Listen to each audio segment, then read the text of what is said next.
Thanks for joining me again. I'm going to make this video about how late at night your hair gets all frizzy and puffed out. No, that's not my topic. I was watching a YouTube video about somebody who had transitioned at some point to taking out, acting as a female in society and then detransitioned back. And I won't go into that, but I want to talk generally about this phenomenon in society right now. I don't know how widespread it is, but certainly there are enough YouTube videos about it, people talking about it. I think this gender fluidity and gender nonconforming discussion and dispute and issue, I think it stems from poor role models, perhaps on the female side too, but speaking as a man, certainly from the male point of view. I can tell you from my point of view, I had positive role models. First of all, I considered myself not trying to conform to a masculine image or what men are supposed to be. I was just, sorry, I'm just combing my hair. I was just me, and certain natural instincts were in. I recognized when some of them were, I guess, what people ascribed to be masculine, but that wasn't why. I wasn't trying to be especially masculine. I was just me. I had these instincts, and I had a positive self-image about myself. Now, let me tell you what TV show male, especially father role models, I watched. And I don't think perhaps there aren't enough positive male role models in society today. So I wrote 4 of them down here.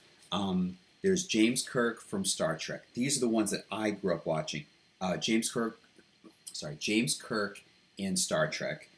There's Dr. Jason Seaver in Growing Pains. There's Edward Stratton in Silver Spoons, and there's Stephen Keaton in Family Ties. Now, I was born in 1975, so when these shows were, aside from James Kirk, Star Trek has always been and always will be. But as for the other 3 sitcoms, I was born in 75, so that would have made me 10 around the time, 10, 11, something like that, when these shows were currently being produced or at least on the air. What do these 3 fathers have in common? Well, Growing Pains, Silver Spoons, Family Ties. Well, they always listened to the other family members, especially when there was a child. Dr. Jason Seaver had several kids growing up, and he listened to their concerns, and you could tell he was very caring, and he wanted the best for his children.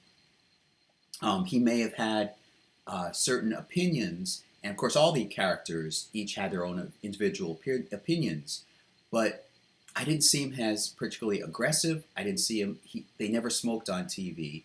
I never saw them drinking to any excess. These fathers always emphasized taking care of oneself, looking out for others, looking out for the welfare of other people.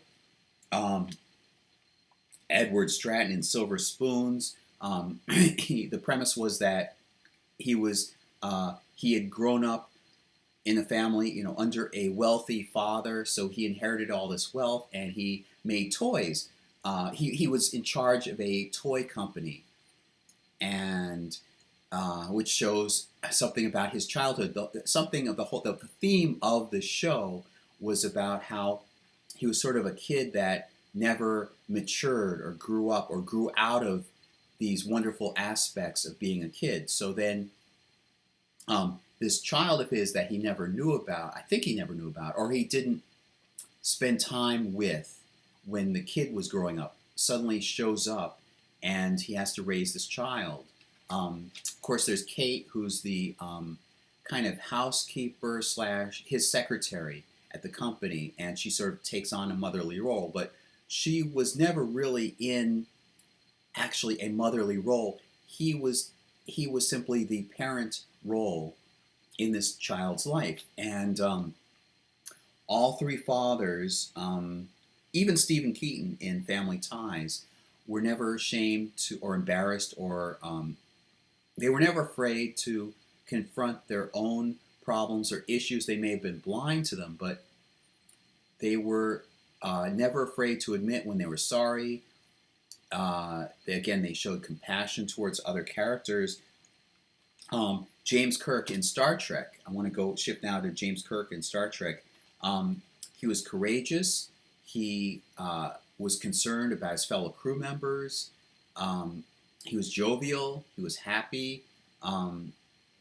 He would always step in and try and make sure that his fellow crew members were safe, and he was always concerned about them, their well-being, their emotional well-being, their physical well-being, and so forth. And even when you get into the movies, he is not afraid to cry or to show hurt. It's one thing, I don't remember him crying, but I remember him showing hurt and expressing pain and so forth. He was never afraid to show that. Even in Star Trek 3, when his son is killed, he shows great remorse. He's shocked, and he's not afraid. Of course, it's drama. It's fictional drama, but he's not afraid to show how hurt he was. And he has this relationship with Spock. The two of them are very close. Even Spock is a good male role model. So I wanted to make that short. I don't want to prolong this video. I just want to say that when I was growing up around 9, 10, 11, 12 years old, there were shows on TV. The Cosby Show, Cliff Huxtable, he was a good father too. I think he was more joking. That's a whole other story. But there were good, positive, and that's not a reflection on Bill Cosby. I'm just talking about Cliff Huxtable on the show. He's a whole different category, I think, of father role model. But I want to say there were good, positive role models for men. I don't know about women. If I think further, I can probably think of good female role models. So my message is that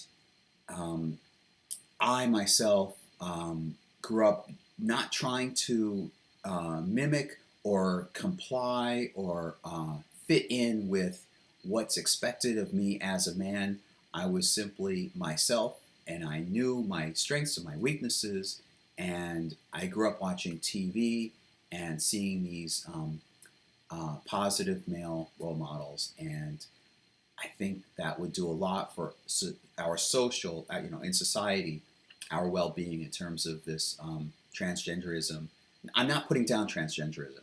I mean this confusion over what it means to be masculine or feminine, or you have to conform, gender conformity, and so forth. In some sense, I don't like the term gender conformity.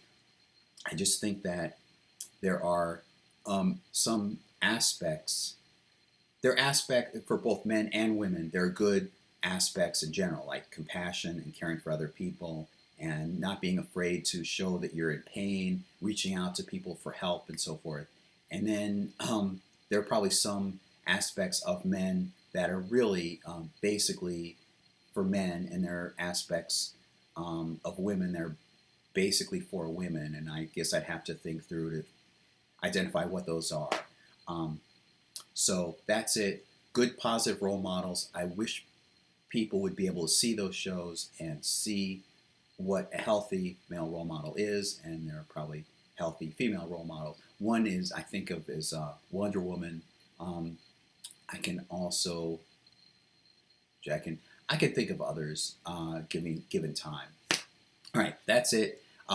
Next time I thought about doing one on Passover because I'm Jewish, and tomorrow evening Passover begins and it's going to last for about a week. So I wanted to explain, especially to non-Jews, what Passover is about and what my experience with Passover is. Okay, so till next time, so long.